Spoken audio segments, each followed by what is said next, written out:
Welcome to this video, and thank you for being here, because what you're about to watch isn't just a summary.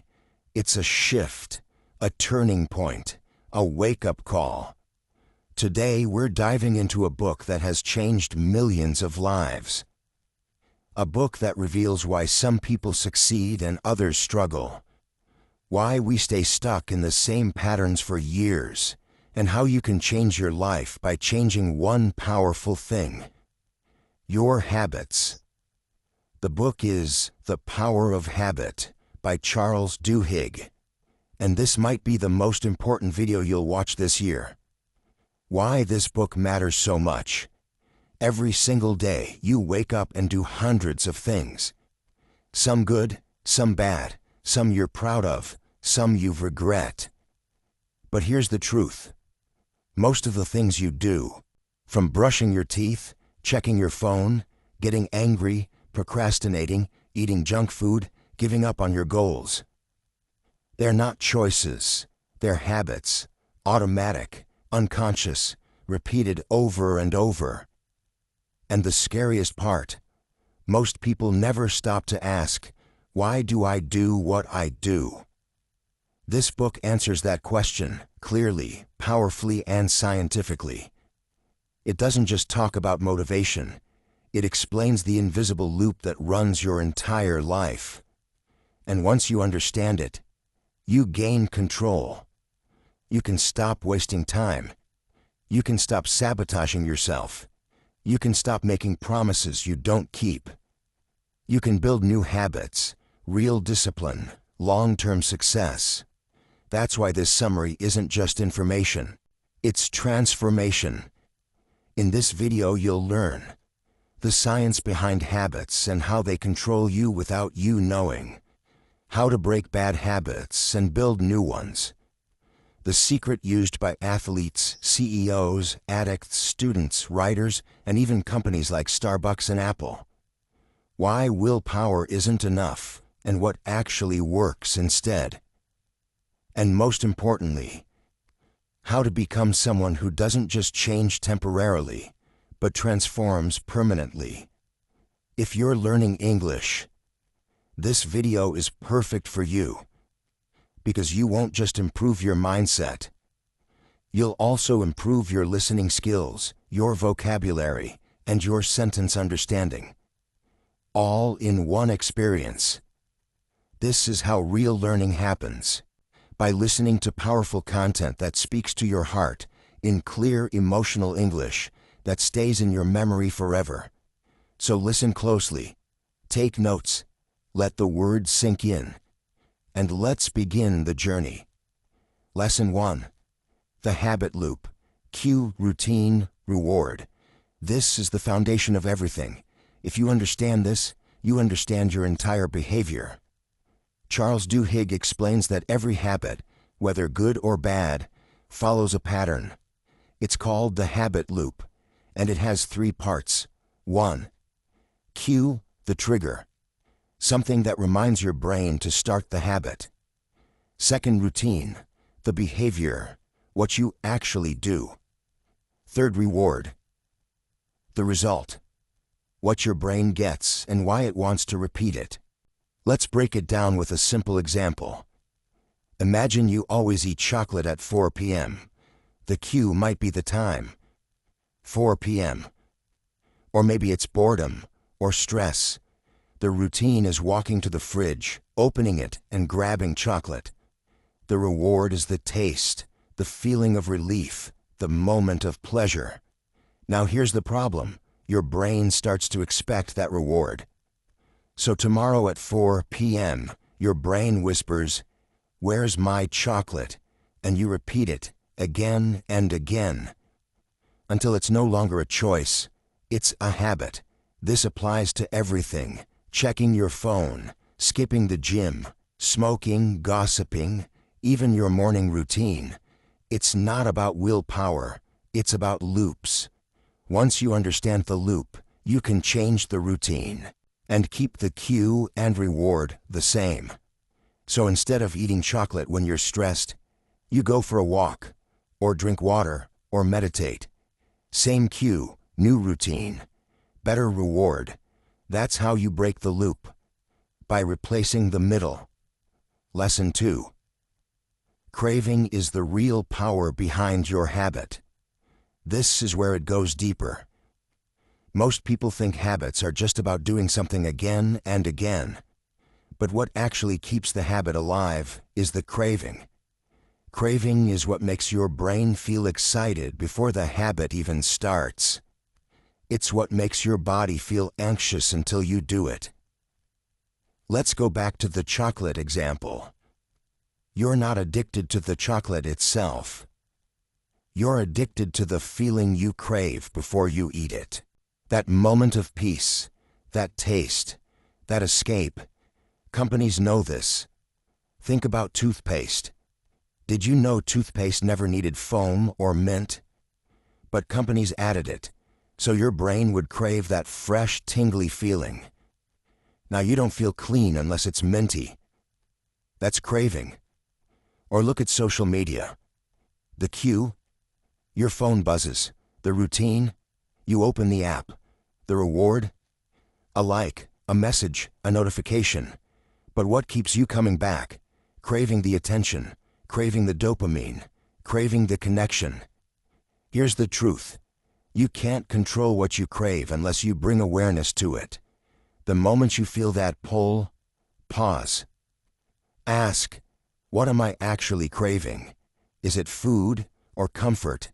Is it scrolling or escape? Once you name the craving, you reduce its power. That's the second step in mastering your habits. Understanding what your brain is really chasing. Because once you replace the craving, you break the addiction. Lesson 3. The golden rule of habit. Change. Change the routine. Keep the cue and reward. This lesson is the core of real transformation. It's not enough to try harder. Most people fail at breaking bad habits because they think they need more willpower. But this book reveals something far more practical and powerful. You don't need to erase the habit. You need to rewire it. The cue will still come. The reward will still matter. But you change the routine in between, the part you control. Let's take a real-life example from the book. There's a man named Bill Wilson. He was an alcoholic. Every day after work, he went to a bar. The cue was stress. The routine was drinking. The reward was relaxation. He tried to quit drinking many times, but each time, the cue, stress, remained. So he always went back. One day something changed. Instead of going to the bar, he called a friend. They talked for 30 minutes. He laughed. He felt lighter, less lonely. That was the breakthrough. Same cue, stress, new routine, conversation, same reward, emotional relief. And that's how Alcoholics Anonymous was born. It's built on this golden rule. Keep the cue and reward, but replace the routine. This works for everything. If you smoke because you feel anxious, replace smoking with deep breathing or a walk. If you scroll social media because you feel bored, replace it with reading or journaling. If you eat junk food at night because you feel empty, replace it with calling someone you love. The key is, you don't break habits by fighting them. You redirect them. Think of it like a river. You don't block the flow. You dig a new path. You must become a builder of new routines. Routines that lead to the same emotional reward, but through actions that build you, not destroy you. This is how change happens.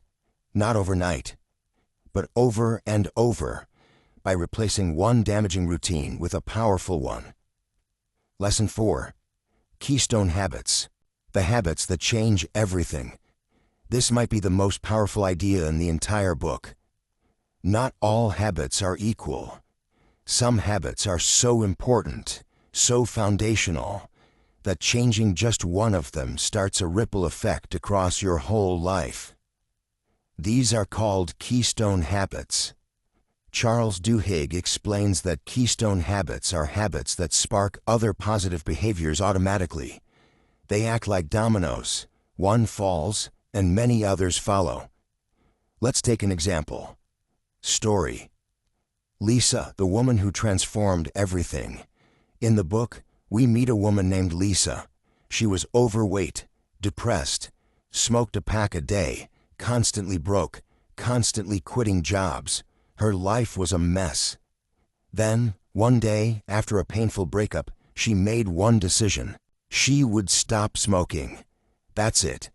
She didn't say she'd change her whole life. Just this one keystone habit. But something magical happened. Once she quit smoking, she started running. She began waking up earlier. She saved money. She changed her diet. She applied for a better job. She moved to a new city.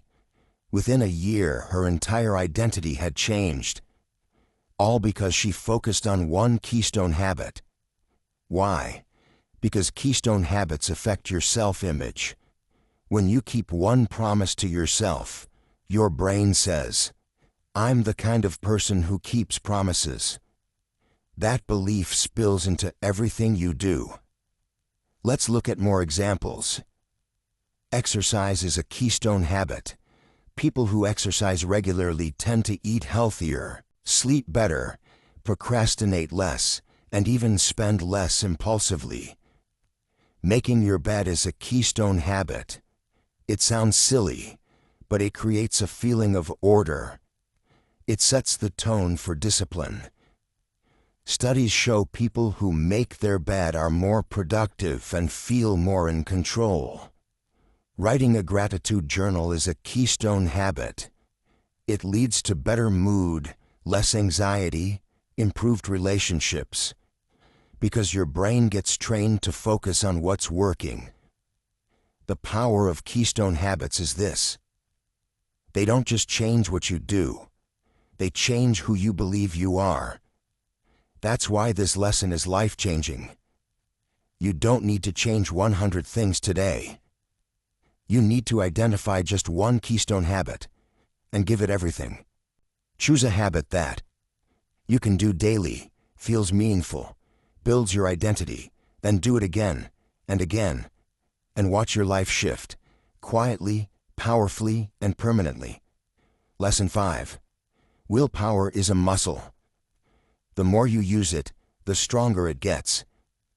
Most people believe that willpower is something you're either born with or not. They say things like, "I just don't have discipline. I can't control myself. I always give up. Some people are just stronger than me." But Charles Duhigg destroys this myth. He explains that willpower is not a talent. It's not luck. It's not magic. Willpower is a muscle. And just like any muscle, it gets tired when overused, but it gets stronger when trained. Let's look at one powerful example from the book. There was a group of researchers who ran an experiment. They brought two groups of people into a room. Both groups were hungry. One group was offered chocolate chip cookies. The other group was told they could only eat radishes. The radish group had to sit there, resisting the delicious smell of cookies, while they munched on bland vegetables. Later, both groups were given a puzzle to solve. It was a nearly impossible task. And the real test wasn't who could solve it, but who would try the longest before giving up. The result? The people who had resisted the cookies gave up on the puzzle much faster. Why? Because their willpower muscle was already tired. They had used so much self-control earlier that they didn't have energy left for the next challenge. This teaches a powerful truth. Willpower is limited in the short term, but it grows with practice. So, how do you build it? Start with small promises to yourself. Don't aim for perfection. Aim for repetition. Examples. Make your bed every morning no matter what. Drink a glass of water before you check your phone. Write one sentence in a journal every night. Go for a 5-minute walk, even if you don't feel like exercising. Each time you do something you don't feel like doing, your willpower gets stronger. It's like lifting weights. The more resistance you push through, the stronger you become. Eventually, your identity begins to shift. You stop saying, "I'm lazy," and start saying, "I do hard things." You stop saying, "I give up," and start saying, "I finish what I start." Willpower is built in moments when no one is watching, when you choose discomfort over convenience, when you show up tired, but still show up. The difference between successful people and average people isn't that they never feel weak. It's that they've trained their willpower, and it's become their secret weapon. So start today. Pick something small, and prove to yourself, "I do what I said I would do." Do it again tomorrow, and again the next day. And one day, when life throws something huge at you, you'll be ready, because you didn't wait for strength. You built it. Lesson 6. The role of belief. Why you must believe change is possible. This might be the most emotional and spiritual part of the entire book. Charles Duhigg discovered something shocking. Even when people understand the habit loop, even when they learn how to change routines, even when they have strong willpower, they still fail. Why? Because deep down, they don't believe they can change. They say they want transformation. But part of them whispers, "I've tried before. It never lasts. I'm not the kind of person who sticks to things. I'll always be this way." And that belief becomes their prison. But here's the truth. No habit can be broken without belief. Not belief in magic, not belief in perfection, but belief in possibility. Duhigg explains this using the story of Alcoholics Anonymous AA. For decades, psychologists couldn't understand why AA worked. There was no official therapy, no medication, no scientific structure. Yet millions of people got sober through it. So what made the difference? It wasn't the steps. It was the belief that change was possible, and the support of a group that believed in them even when they didn't. AA creates a system of belief. People are surrounded by others who say, "I was like you. I failed like you. I suffered like you. But I changed, so can you." That belief, even borrowed, becomes the seed of transformation. And once people begin to believe they are capable of change, they act differently. They try again. They stay longer. They push harder. Because now they're not just fighting for a result. They're fighting for a new identity. You can't change your habits permanently if you believe you are still broken. But the moment you say, "I am becoming someone new," your brain starts to align with that identity. You don't need to believe everything right now.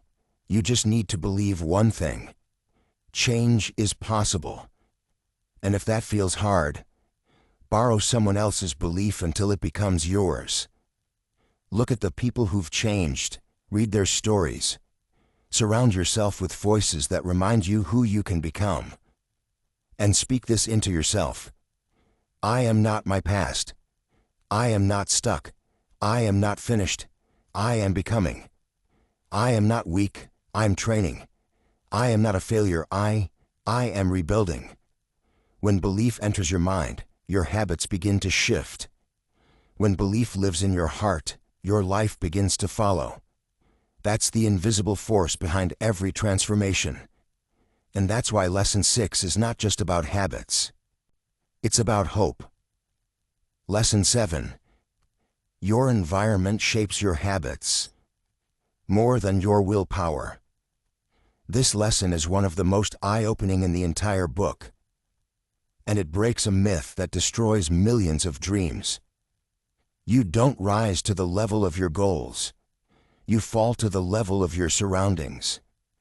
Most people think habits are about self-control.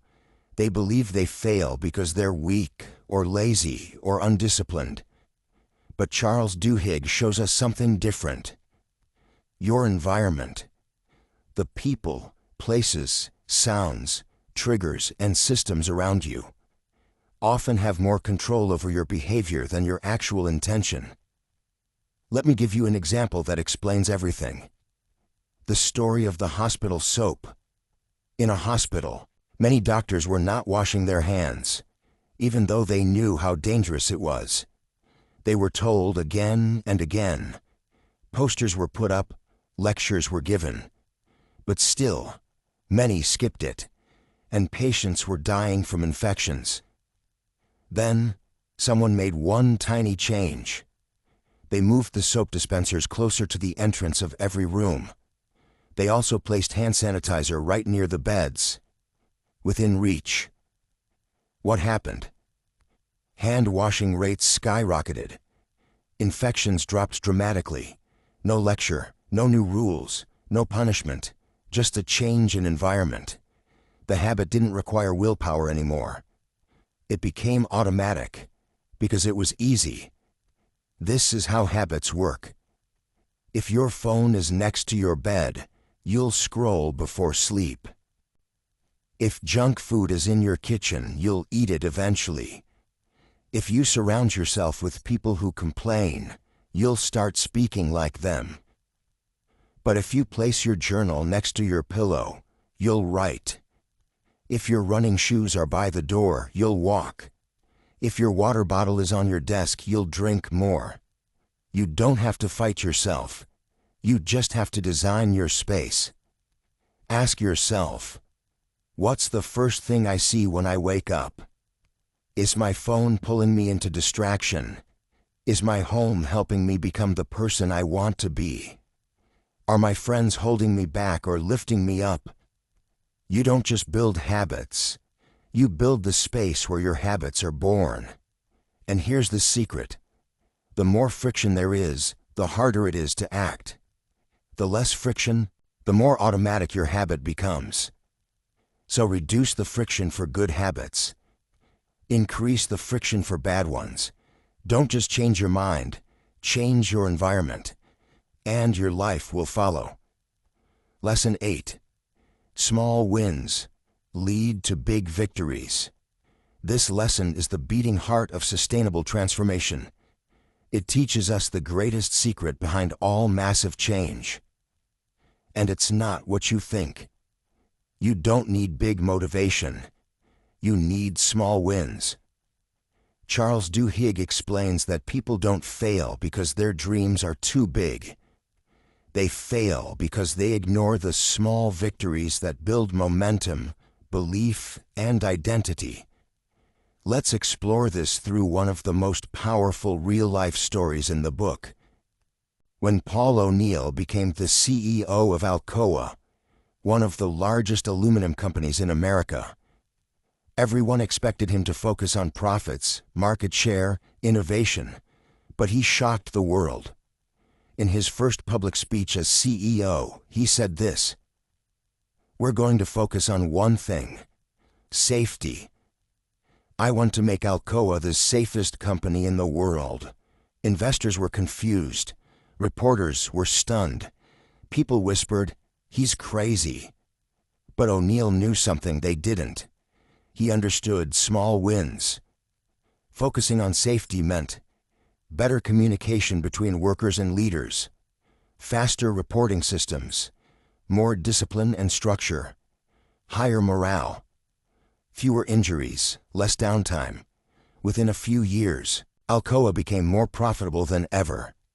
Not because they aimed at money, but because they aimed at a small but powerful win. This is the secret. One positive habit creates a chain reaction. You start journaling, you become more self-aware. You start walking 15 minutes a day, your mood improves, your food choices improve, your sleep gets better. You make your bed every morning. You start your day with a win. You feel in control. You carry that energy into every task. Here's the most important truth. Small wins create identity. If you meditate for just 2 minutes a day, you're not just relaxing. You're becoming someone who takes care of their mind. If you write 1 sentence in your book each night, you're not just writing. You're becoming someone who doesn't quit. People wait for motivation, but motivation is unreliable. What actually works is small, repeatable victories that train your brain to believe. I can change. I am disciplined. I finish what I start. And once your identity changes, your life changes permanently. So don't aim for massive change today. Aim for 1 small win. Do it every day. Stack the wins. Build momentum. And soon, the impossible becomes inevitable. Lesson 9. You have the freedom to change any habit, but only if you accept responsibility. This is the deepest, most challenging lesson in the book, and it's one that many people run from. You are not your habits, but your habits have become your life. You were not born with the habit of procrastinating. You weren't born addicted to distraction. You didn't choose to be lazy, anxious, or emotionally distant. Those things were learned. But here's the truth. What was learned can be unlearned. What was repeated can be replaced. What became automatic can be redesigned. But only if you do one thing. Take full responsibility for what happens next. This book ends with a hard but beautiful truth. No matter where you come from, no matter how bad your past habits have been, no matter what excuses the world has given you, you still have the power to change your habits. And therefore, change your life. Let's take a powerful real-world example from the book. Angie Bachman was a housewife. Bored, lonely, looking for excitement. She started gambling, just for fun at first.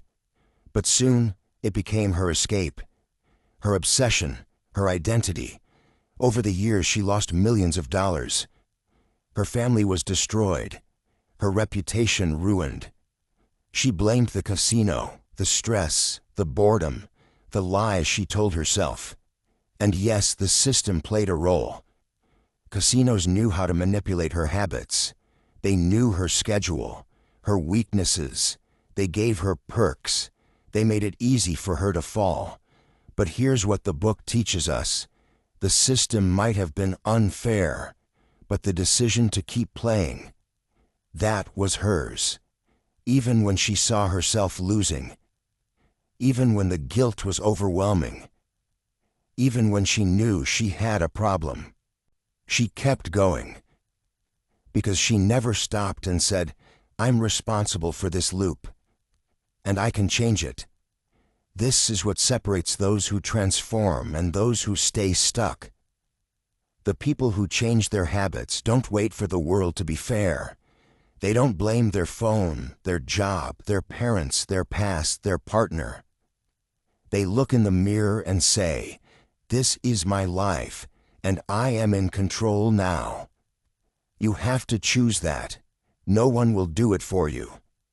Your brain will try to run on autopilot. It will pull you toward the familiar even if it's painful. But if you interrupt the loop, if you stop and say, not this time, you reclaim your power. And here's the secret. The brain doesn't care what habits you build. It will automate anything you repeat. So why not automate greatness? Why not program your mind to default to discipline instead of delay, to courage instead of comfort, to consistency instead of chaos? You are one decision away from becoming someone new. Not next year. Not after you feel ready. Not when the fear goes away. But now. Right now. This is your moment. to choose what your future self will thank you for. Because if you don't choose your habits will choose your life for you. And they don't care if they destroy it. Take responsibility. Rewrite your loop. Choose the life you were born to live, not the one you've been repeating. You've just walked through the most important transformation map ever written. You now know the truth. Your life is not controlled by luck, or motivation, or willpower alone. It is controlled by the small actions you repeat every day. And the moment you take control of those actions, your future opens. You've learned how habits work. You've learned how to break them. You've learned how to build new ones. You've learned that belief matters, that environment matters, that small wins matter, that keystone habits matter, that you are never stuck unless you choose to be. Now it's time to do something most people never do. Apply it, use it, live it. This video wasn't just a summary. It was a mirror. And if you listened closely, it reflected a version of yourself that you've forgotten. The one that still believes. The one that still tries. The one that still has fire left in them. That person is still there. You don't need permission. You don't need more time. You need one thing, to take one habit and begin. One new action, one new decision, one loop rewritten, and your entire life begins to shift. It won't be easy, but it will be worth it. Now before you go, I want to remind you of something important. If this video spoke to your heart, if it gave you even one moment of clarity, if you felt seen, understood, or inspired, then I invite you to subscribe. Because on this channel we don't just read books, we build better lives through them. We take the wisdom of pages and turn it into action, into power, into real change. So hit subscribe, not just for the next video, but for the next version of you. Because your story isn't over. It's just beginning. And the next chapter starts with one habit, chosen by you. I believe in you. Now go take the first step and never look back.